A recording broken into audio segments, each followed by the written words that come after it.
Audio 3। पुस्तक का नाम प्राणायाम से आदि व्याधि निवारण।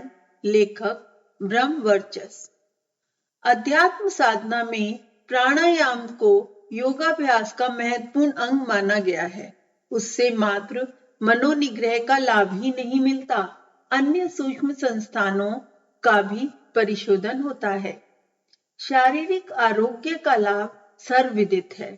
फेफड़े सुघड़ होने, अधिक मात्रा में प्राणवायु के शरीर में प्रवेश करने से जीवन तत्व भी अधिक मिलते हैं और परिशोधन की गति भी तीव्र होती है।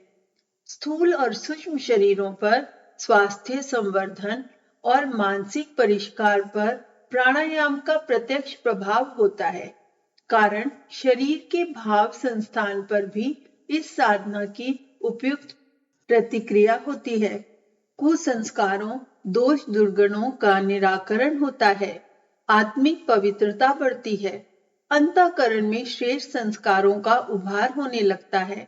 ऐसी स्थिति बनते चले तो आत्मिक प्रगति में किसी प्रकार का संदेह न रह जाएगा। कहा भी है, जैसे अग्नि में डालने से धातुओं के मल जल जाते हैं, वैसे ही प्राणायाम करने से इंद्रियों के विकार दूर हो जाते हैं। जिस प्रकार सोने को तपाने से खोट जल जाते हैं, उसी प्रकार इंद्रियों के विकार प्राणायाम से जलकर नष्ट होते हैं। इसलिए योगी की सर्वदा युक्त होकर प्राणायाम में परायण होना चाहिए। वह फिर समस्त पापों से विशुद्ध आत्मा वाला होकर पर ब्रह्म को प्राप्त कर लिया करता है। प्राणायाम की शास्त्र वर्णित महत्ता एवं शरीर त्रय पर इसकी प्रतिक्रिया का उपरोक्त वर्णन यही सिद्ध करता है कि मानव के अपने आंतरिक परिशोधन, पवित्रता, संवर्धन, मानसिक एवं शारीरिक आरोग्य लाभ की प्राप्ति तथा उच्चतम लक्ष्य पूर्णता तक पहुंचने के लिए भी प्राण योग की साधना सर्वोत्तम है। शक्ति उपार्जन की इस प्रक्रिया के स्वरूप को सही अर्थों में समझा जा सके तो कई गुना अधिक लाभ उठा सकना संभव है। शक्ति उत्पन्न करने का एक ही तरीका है, घर्षण। भौतिक जगत में इस प्रयोग से शक्तिशाली उपलब्धियां प्राप्त की जाती हैं। आत्मी जगत में भी यही प्रक्रिया प्रयुक्त की जाती है। प्राणायाम साधना इस घर्षण प्रयोजन के लिए बहुत करके काम में लाई जाती है। निर्जन सुनसान जंगलों में कई बार भयंकर आग लगती है और विस्तृत क्षेत्र के गीले सूखे पेड़ों को जलाकर खाक कर देती है। यह मनुष्यों द्वारा उत्पन्न की गई या लगाई गई नहीं होती, क्योंकि जो क्षेत्र सर्वथा निर्जन है वहां वैसा होने की कोई संभावना नहीं होती। आग सूखे पेड़ों की टहनियां तेज हवा के कारण हिलने और आपस में टकराने के कारण उत्पन्न होती है। इस कार्य में बांस सबसे अग्रणी है। झुरमुट में बांस एक दूसरे से सटकर उगे होते हैं। तेज हवा से उनका टकराना स्वाभाविक है। सूखे बांस आपस में रगड़ खाकर पहले गर्म होते हैं, फिर चिंगारियां निकालने लगते हैं। वह आग बढ़ती और फैलती चली जाती है और दावा नल का रूप धारण कर लेती है। चकमक पत्थर के दो टुकड़े आपस में टकराकर चिंगारियां उत्पन्न करने की कला ही आदि मानव ने सीखी थी।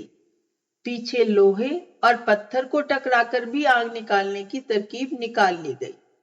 यज्ञ कार्यों में लकड़ियां रगड़कर आरणी मंथन की क्रिया द्वारा अग्नि उत्पन्न की जाती है।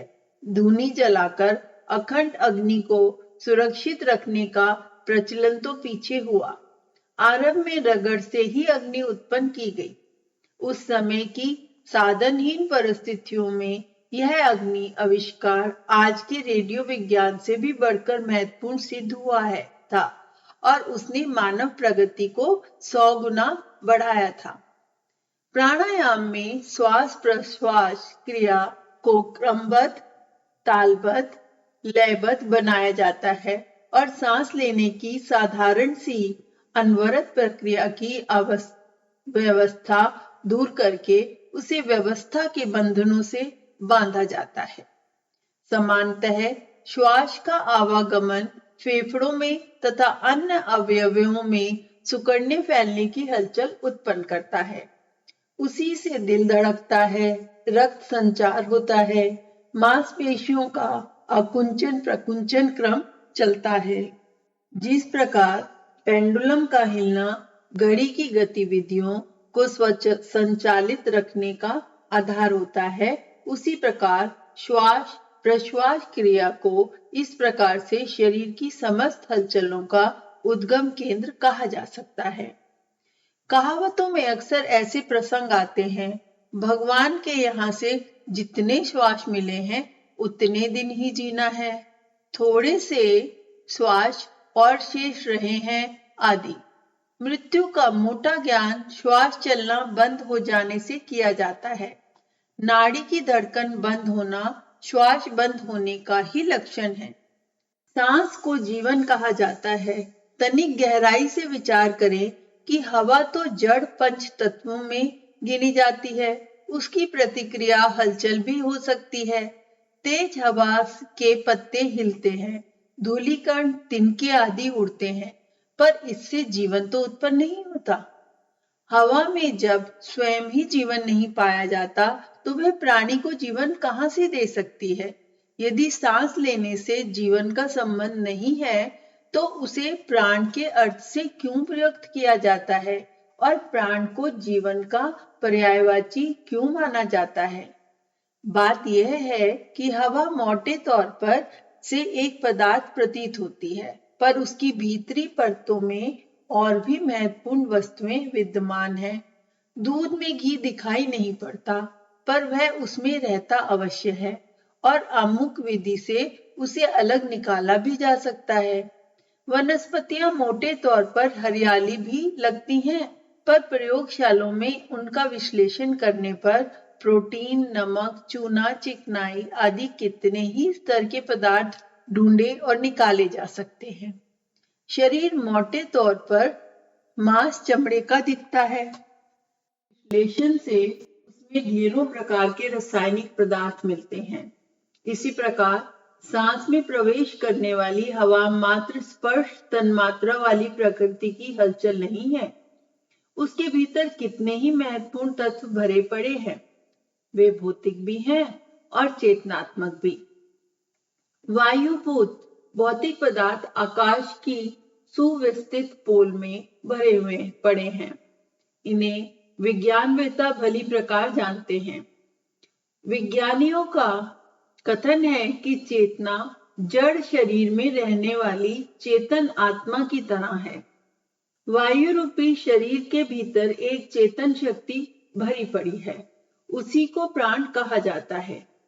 हवा, हवा से सूक्ष्म ईथर, ईथर से सूक्ष्म प्राण और प्राण से सूक्ष्म ब्रह्म, इस प्रकार की पत्तों की कल्पना की जा सकती है। ऐसी पत्तों को जो पूरी तरह से आपस में गुथे और मिले हुए हैं। मांस में रक्त घुला रहता है और वायु में प्राण। सामान्यतः ये एकत्रित हैं, पर विशेष प्रयत्न द्वारा उन्हें पृथक किया जा सकता है और जिस पदार्थ की आवश्यकता हो उसे हस्तगत किया जा सकता है। ठीक इसी प्रकार वायु तत्व में घुले हुए प्राण तत्व को अलग से खींचा जा सकता है और अपने प्राण में सम्मिलित करके अधिक शक्तिशाली बनाया जा सकता है। समांतर सांस लेने से फेफड़ों में हवा पहुंचने और उनमें रक्त को ऑक्सीजन मिलने तथा भीतर उत्पन्न हुई कार्बन डाइऑक्साइड को बाहर निकालने भर का शरीर यात्रा का आवश्यक प्रयोजन पूरा होता है। इस श्वास प्रश्वास क्रिया को विशेष ढंग से विशेष क्रम में किया जाने लगे तो उससे भिन्न प्रकार के मंथन क्रिया आरंभ हो जाती है। मंथन द्वारा दूध से घी निकलता है। रति क्रिया में वीर्यपात का आधार भी यह मंथन ही होता है। अनेक वैज्ञानिक प्रयोजनों में यह क्रिया मंथन की जाती है और उससे अणुओं का केंद्रीकरण होने से छोटे रूप में अणु विस्फोट जैसी स्थिति उत्पन्न होती है और अनोखी उपलब्धियां मिलती हैं। दवाओं की घुटाई पिसाई घिसाई में भी प्रकारांतर से ये मंथन क्रिया ही संपन्न होती है और सामान्य सी जड़ी बूटियां चमत्कारी परिणाम प्रस्तुत करती हैं। यही मंथन क्रिया हंस योग की प्राण प्रक्रिया में विशेष स्तर पर होती है। इससे उत्पन्न ऊर्जा अपने कई तरह के भौतिक और आत्मिक प्रयोजन पूरे करती है। आदिम सभ्यता के विकास काल में चकमक पत्थर के टुकड़े आपस में टकराकर आग उत्पन्न की जाती थी। पीछे लोहे पत्थर के टकराव से भी चिंगारियां उत्पन्न की जाने लगी। आरणी मंथन में लकड़ियां आपस में रगड़कर यज्ञ के लिए अग्नि उत्पन्न करना उस कर्म कांड का एक अंग रहा है। सूखे हुए बांस अथवा अन्य कई लकड़ियां तेज हवा के झोंकों से आपस में रगड़ने लगती हैं और उससे उत्पन्न आग बढ़ते बढ़ते दावानल बनकर बड़े बड़े जंगलों को जलाकर राख कर देती है। शीशे की छड़ एबोनाइट से घिसने पर बिजली उत्पन्न होने की बात साइंस के छात्रों को स्कूली प्रयोगशाला में प्रत्यक्ष दिखाई जाती है। यह सब घर्षण का चमत्कार है। ऐसी ही ऊर्जा श्वास क्रिया को मंथन क्रम में चलाने पर उत्पन्न होती है और उससे शारीरिक सक्रियता एवं मानसिक तीक्ष्णता को प्रखर बनाने में महत्वपूर्ण सहायता मिलती है। चलती रेल की पहियों में जब चिकनाई समाप्त हो जाती है अथवा अन्य किसी कारण घिसाव पड़ने लगता है तो वही उत्पन्न होने वाली गर्मी धुरे तक को गला देती है और दुर्घटना की स्थिति बन जाती है। आकाश में कभी कभी प्रचंड प्रकाश रेखा बनते हुए तारे टूटते दिखाई पड़ते हैं। ये तारे नहीं, उसका पिंड होते हैं। अंतरिक्ष में चितराए हुए धातु पाषाण जैसे छोटे छोटे टुकड़े कभी कभी पृथ्वी के वायुमंडल में घुस पड़ते हैं और हवा के टकराने पर जलकर खाक हो जाते हैं। उसी के जलने का तेज प्रकाश देखकर तारा टूटने का अनुमान लगाया जाता है। यह मात्र घर्षण क्रिया का चमत्कार है। प्राणायाम में इसी प्रक्रिया को अपने ढंग से दोहराया जाता है और प्रकाश उत्पन्न करते देखा जा सकता है। दही मंथन में रई को रस्सी के दो छोर पकड़कर उल्टा सीधा घुमाया जाता है। रई घूमती है और उससे दूध में घुला हुआ घी उभर कर बाहर आ जाता है।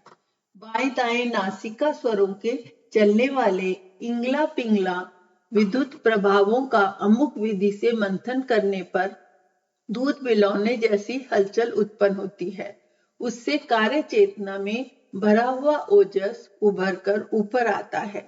इसको विधिवत उत्पन्न और धारण किया जा सके तो साधक को मनस्वी, तेजस्वी और ओजस्वी बनने का अवसर मिलता है।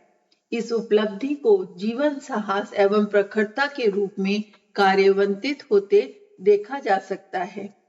कई व्यक्ति शारीरिक दृष्टि से सामर्थ्य और मानसिक दृष्टि से सुयोग होते हैं, पर साहस का अभाव होने से वे कोई महत्वपूर्ण कदम नहीं उठा पाते। शंका कुशंकाओं से ग्रस्त रहते, आपत्तियों की असफलताओं की संभावना उन्हें पग पग पर डराती रहती है। थोड़ी सी कठिनाई आने पर डरे घबराए दिखाई पड़ते हैं। ऐसे व्यक्ति प्रगति के उपयुक्त अवसर सामने होने पर भी उन्हें गंवाते और गई गुजरी स्थिति में आजीवन पड़े रहते हैं। इसके विपरीत साहसी व्यक्ति स्वास्थ्य, शिक्षा, साधना और उपयुक्त अवसर न होने पर भी दुस्साहस भरे कदम उठाते और आश्चर्यचकित कर सकने वाली सफलताएं प्राप्त करते देखे गए हैं। ऐसे ही दुस्साहसी व्यक्ति इतिहास के पृष्ठों में अपना नाम अमर करते देखे जाते हैं। किसी भी क्षेत्र की महत्वपूर्ण सफलताएं पाने के लिए ऐसी ही साहसिक मनोभूमि का होना आवश्यक है। इसे आंतरिक समर्थता का दूसरे शब्दों में प्राण कहा जाता है। प्राणवान का अर्थ जीवित ही नहीं, साहस भी होता है। इस उपलब्धि को स्वास्थ्य और शिक्षा से भी बढ़कर माना जा सकता है। प्राणायाम के प्रयोग इस उपलब्धि में से साधक को लाभान्वित करते हैं।